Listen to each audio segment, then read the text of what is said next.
Hey everyone, today I am here to actually help you with the challenges that probably most of you would like to avoid. But given that the Legendary Run is, kind of a grind and you literally will need all the points that you can get, I'm talking about, of course, the Nuclear Winter challenges, right? Because these are pretty much the reuse challenges that they already gave you when they were just normal daily challenges and not ones with score.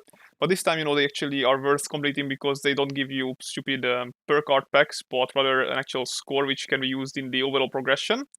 So today we have the kill a creature challenge, but you already had one to rank up your overseer rank, and there was one I think to deploy camps, and maybe there was another one to revive allies. I think those were the four ones that we had so far.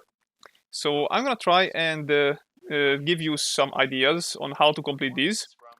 First of all, probably the best place to AFK, if you don't want to actually spend any time playing the game but you still need to rank up, for example, then this location right here in Morgantown is gonna be the choice that you should use if you don't have something like, for example, the frog legs, which lets you jump up to super high places, which is not easy to get. It costs a lot of perk art points and or a lot of luck to actually get that one, as well as using like 9 I think agility points, which not every person have. I know that. So I'm gonna just jump in here, and after we actually spawn in, I'm gonna tell you what you need to do in order to stay pretty much hidden and get yourself some easy time alive, because of course, as you may or may not know, the time that you are surviving in Nuclear Winter is the one that gives you the most experience points in the game. Not the kills, but the time survived. I know it's weird, but this is what we have to deal with. So I'm gonna try and mitigate the grind for you with letting you getting some easy AFK minutes into the game, I guess.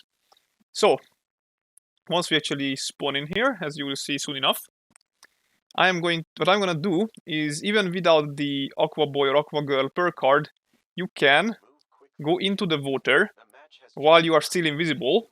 As you can see, I'm invisible, I'm in third person view, and you will see that there is no radiation damage that you take. Otherwise you would take usually 10 radiation damage per second. This way, if you enter the water while you are invisible, so you are pretty much negating all of the damage, then the radiation damage won't actually stack up to you. If you exit the water while you have turned visible again, and then enter the water again, then you will get radiation damage as usual. But right now, as you can see, I'm already visible and I don't take radiation damage at all. Now, if I were to go, below the water, I would suffocate still, even if I went down under the water before I turned visible. But you can, as long as you go into first person view and make it so that your head is pretty much above the water, then you should be able to not suffocate at all and just stay in the water here as long as you want. And as you can see, I'm actually still inside the zone because this is kind of a central location, so there is a high chance that you actually will be in the first zone. So right now I can just move into the shadows here to be less apparent to be here, and then just leave your character here, and not many people will actually search for you in the water, I can tell you that much. Probably after this video, though, at least a few people will start searching for you here. But just pray for your luck that these people won't actually watch the video. Anyway, this is the first tip I will give you, and let's move on to the next one, shall we? By the way, if you had Aqua Girl or Aqua Boy, since you can breathe underwater, you could completely go underwater and still survive if you want just pure survivability and not useful perk cards in your pack. That would be an option too, of course. However, now let's move outside, and I'm gonna show you some good locations where you can hide. First of all, in Nuclear Winter, nobody looks up. That's just a general rule that the game mode has, pretty much.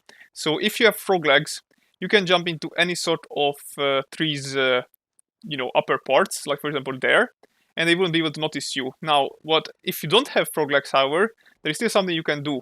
The camp placement restrictions in this mode are pretty much disabled.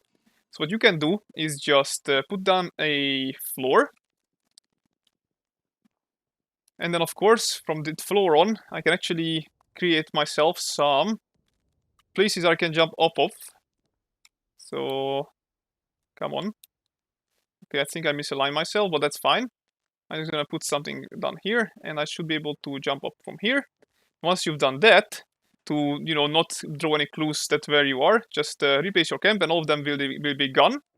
And now I can actually move on to jumping onto this tree's branch, and then hide in it until the match ends. There we go.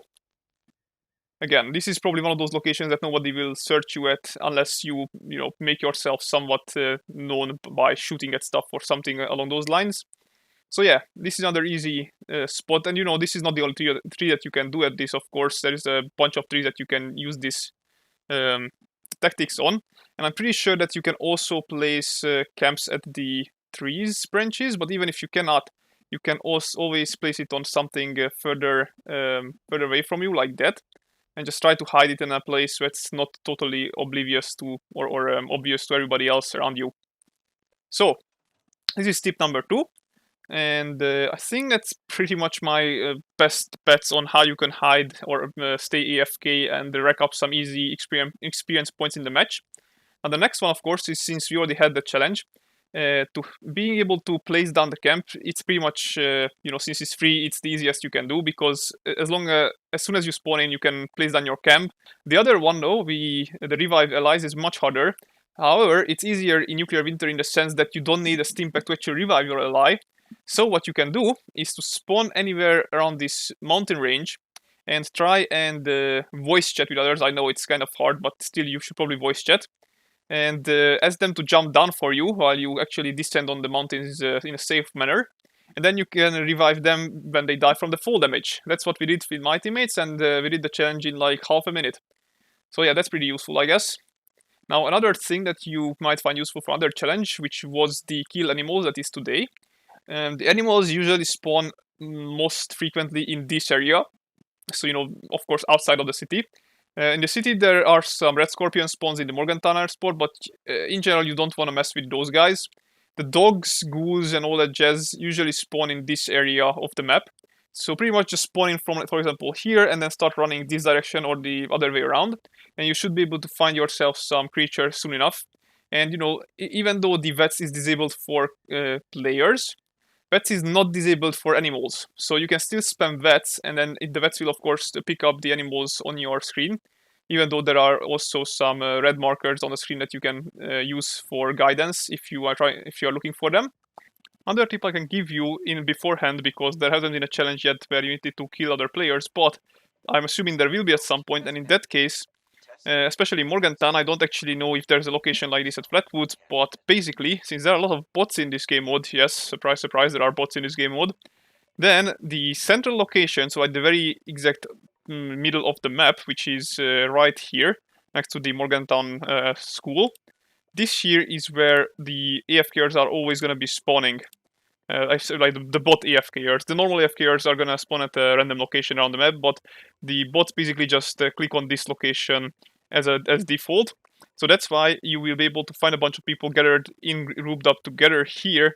And then if you are quick enough, then you can snatch some easy kills, even if you suck at shooting at stuff. You can pretty much just go up to them and whack them with fists. I don't think there are any in this current match, but there are usually some bots, so just, you need to play a few matches and you are sure to find some of them. And last but not least, to wrap things up, the best advice I can give you if you just want, in general, to do well in the game mode as intended, then of course stick with your team. I know, surprising, right? But instead of giving you some plainly obvious advice, I'll tell you how to do well in your team. First of all, try to voice chat. Voice chatting increases by about 50% the chances that you will survive till the end of the match. At least that's how I kind of like to compare it, because 50% of the time when I actually won matches in this game mode, it was when I actually communicated with my team with voice chat. The other 50% are just basically we just had godlike players in my team, and that was the end of it there. But yeah, pretty much just try and be communicative, because your teammates are gonna be valuing your sort of notifications about incoming damage a lot. Trust me in that one. So yeah, this is the exact place, by the way, where the AFK bots will be spawning.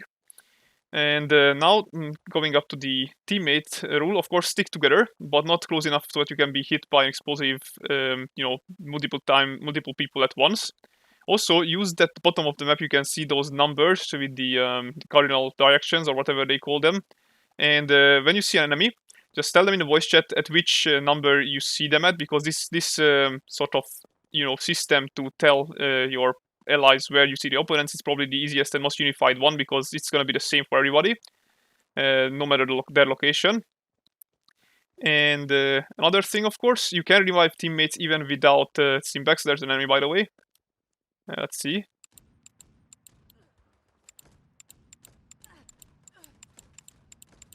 And I got a person. And there's another one. There you go. And maybe my teammate will finally help me. Revive me, please. There you go. This is why teammates are good. I'm gonna be shot again, though. But he's reviving his teammate. I'm reviving my teammate. Also, he failed at reviving me. Cool. I think I'm gonna leave this video off because I pretty much told everything I could so far. So yeah, you can't always have good luck in these game modes, but at least sometimes you can have a nice team and then maybe you will be lucky. Alright, thank you very much for watching and have a good one. Goodbye, guys.